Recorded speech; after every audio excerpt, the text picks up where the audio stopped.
L'arrivée de Troy Atlas. En juillet 2026, les télescopes du monde entier captèrent un objet inhabituel traversant le système solaire. Baptisée Troy Atlas, la troisième comète interstellaire confirmée après Oumuamua et Borisov, elle filait à une vitesse vertigineuse, originaire d'un système stellaire lointain. Les astronomes de l'Observatoire européen austral, à Paris, furent les premiers à alerter. Sa trajectoire la menait droit vers la Terre.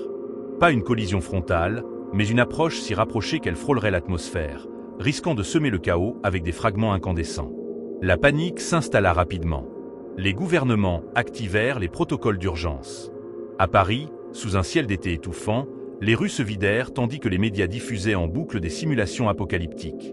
C'est comme un boulet de canon cosmique, déclara le docteur Élise Moreau, astrophysicienne française à la tête de l'équipe de surveillance. Mais au fil des observations, des anomalies surgirent. Troy Atlas ne se comportait pas comme une comète ordinaire. Pas de queue gazeuse classique, pas d'évaporation attendue sous l'effet du soleil. Au contraire, sa surface réfléchissait la lumière de manière trop régulière, presque artificielle. Les sondes spatiales furent lancées en urgence. La mission Atlas Intercept, un effort conjoint entre la NASA, l'ESA et la CNSA chinoise, décolla depuis Kourou en Guyane française. À bord, un vaisseau robotisé équipé de caméras haute résolution et de spectromètres. Le 15 août 2026, alors que Troy Atlas n'était plus qu'à 50 000 km de la Terre, plus proche que la Lune, les premières images arrivèrent. Ce n'était pas une comète. C'était une structure géométrique parfaite.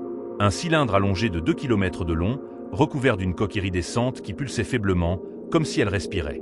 Les analyses spectrales révélèrent des matériaux inconnus sur Terre, des alliages autoréparants, des cristaux quantiques émettant des signaux radiomodulés. « C'est une sonde », murmura Élise dans la salle de contrôle bondée de l'ESA. « Une sonde alien. » Le monde retint son souffle.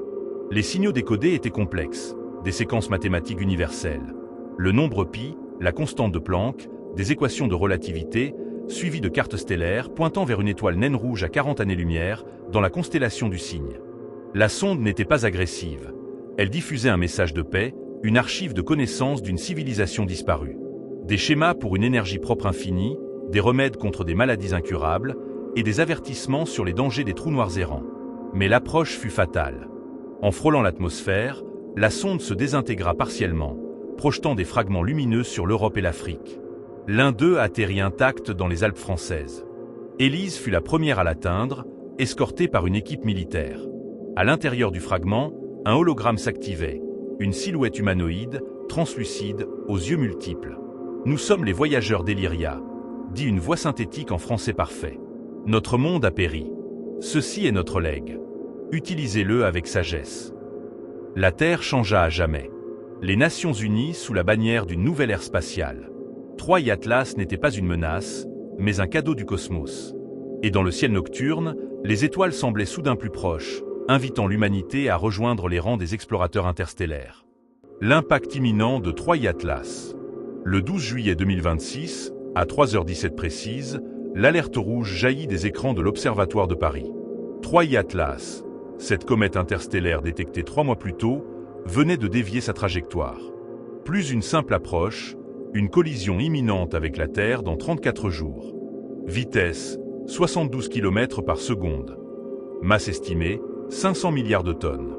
Les simulations étaient implacables. Impact dans l'Atlantique Nord. Tsunami de 800 mètres.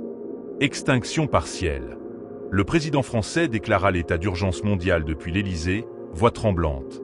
C'est la fin si nous ne réagissons pas. À Paris, la panique explosa. Les autoroutes se bouchonnèrent en un chaos de klaxons et de cris.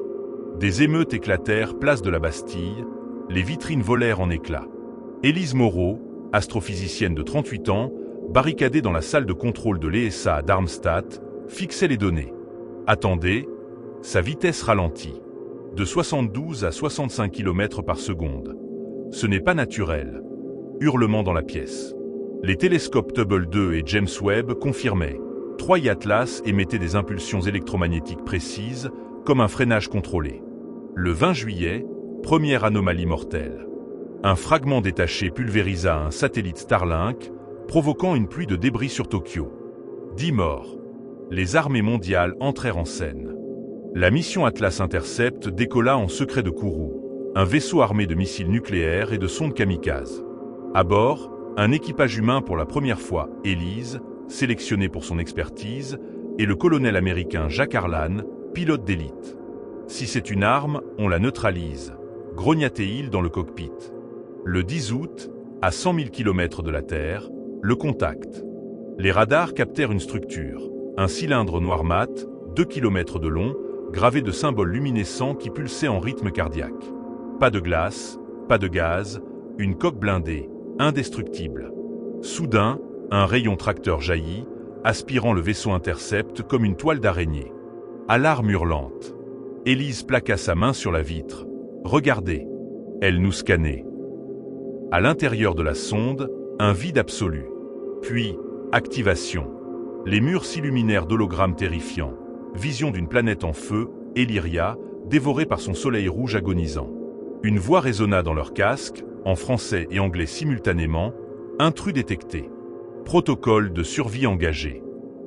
Des drones sphériques surgirent, armes plasma chargées. Jacques tira le premier, vaporisant l'un d'eux dans une explosion bleue. Élise cria « Attendez, écoutez les signaux. C'est du mat. Pi, Fibonacci, relativité. C'est une sonde, pas un vaisseau de guerre. » Le combat fut féroce. Harlan abattit 3 drones, mais un 4e transperça sa combinaison. 100 dans l'espace. Élise, désespérée, pianota sur le panneau de contrôle alien, décodant en temps réel. Il fuit. Leur monde est mort il y a 1000 ans. C'est une arche de connaissances. Le rayon tracteur inversa, expulsion violente.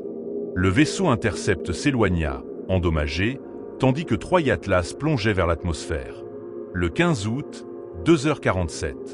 Entrée atmosphérique au-dessus de l'Europe.